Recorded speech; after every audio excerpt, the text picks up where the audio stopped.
ఇప్పుడు మీరు చూస్తున్న ప్రాపర్టీ 60 సెంట్ల ఈస్ట్ ఫేస్ అగ్రికల్చర్ ల్యాండ్ అండి. ఇది లొకేషన్ విజయవాడ ఉప్పులూరు, కేసరపల్లి 100 ఫీట్ రోడ్డుకి రెండో ప్రాపర్టీ అండి. ఈ ప్రాపర్టీ ముందు 60 అడుగుల రోడ్డు ఉంటుంది. ఈ ప్రాపర్టీ చుట్టుపక్కల అపార్ట్మెంట్స్, హౌసెస్, వెంచర్స్ ఉన్నాయండి. ఈ అగ్రికల్చర్ ల్యాండ్ డైమెన్షన్స్ వచ్చి విడ్త్ వచ్చి 90 ఫీట్ ఉంటుంది, లెంత్ వచ్చి 285 ఫీట్ ఉంటుంది.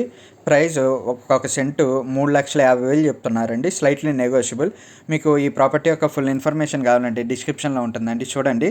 ఇంట్రెస్ట్ ఉంటే ఈ ప్రాపర్టీని విజిట్ చేయాలనుకుంటే ఈ స్క్రీన్పై కనపడుతున్న నెంబర్కి కాల్ కానీ మెసేజ్ కానీ చేయండి. మీకు ఈ ప్రాపర్టీ నచ్చితే లైక్ చేయండి, షేర్ చేయండి, సబ్స్క్రైబ్ చేయండి.